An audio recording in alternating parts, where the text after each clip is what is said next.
দর্শক, জিয়া উদ্যানে শহীদ রাষ্ট্রপতি জিয়াউর রহমান ও সাবেক প্রধানমন্ত্রী বেগম খালেদা জিয়ার সমাধিতে শ্রদ্ধা জানাচ্ছেন সংরক্ষিত নারী আসনের বিএনপির সংসদ সদস্যরা। এ বিষয়ে বিস্তারিত জানাতে আমাদের সঙ্গে যুক্ত হচ্ছেন সহকর্মী মুহাইমিনুল খান।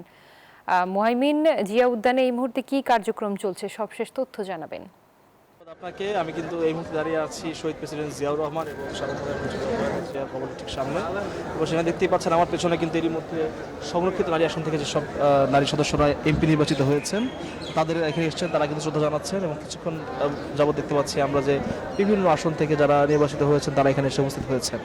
আমাদের সাথে কথা হয়েছিল এই নারী এমপিদের মধ্যে কয়েকজনের সাথে, তারা কিন্তু তাদের বিভিন্ন পরিকল্পনা সম্পর্কে আমাদেরকে বলছিলেন, যাদের মধ্যে বেশিরভাগই আসলে নারী অধিকার নিয়ে কাজ করার বিষয়ে আগ্রহী প্রকাশ করেছেন। এবং একই সাথে কিন্তু সংসদে যেহেতু যারা সংরক্ষিত আসনে এমপি রয়েছে তাদের আলাদা করে কোনো কার্যবিধি ডিফাইন করা নেই, সেক্ষেত্রে তারা বলছেন যে যেসব উদ্ভূত পরিস্থিতি হবে বা বিষয়গুলো আসবে সেগুলোতে তারা কিন্তু তাদের নিজেদের অভিজ্ঞতা বা দীর্ঘদিনের রাজনৈতিক যে ক্যারিয়ার রয়েছে তার যে বিভিন্ন অভিজ্ঞতা তার থেকে কিন্তু তারা বিভিন্ন রকম মতামত দেওয়ার চেষ্টা করবেন। এবং একসাথে তারা কিন্তু সংসদে সক্রিয় ভূমিকা রাখার কথা জানিয়েছেন আমাদেরকে। একই সাথে এক একজনের বিভিন্ন রকম পরিকল্পনা রয়েছে নিজের আসন নিয়ে, নিজের এলাকা নিয়ে, তারা যে এলাকা থেকে এসছেন, যেখান থেকে রাজনীতি করেছে সেখান থেকে সবকিছু মিলে তারা আসলে বিভিন্ন পরিকল্পনা নিয়ে আসছেন। তবে সবচেয়ে বেশি হচ্ছে যে নতুন এই নারী সদস্যরা আসলে নতুন সংসদ হিসেবে অনেক বেশি এক্সাইটেড দেখতে পেয়েছে। তারা বলছেন তাদের বিভিন্ন পরিকল্পনা এবং উদ্যোগের কথা।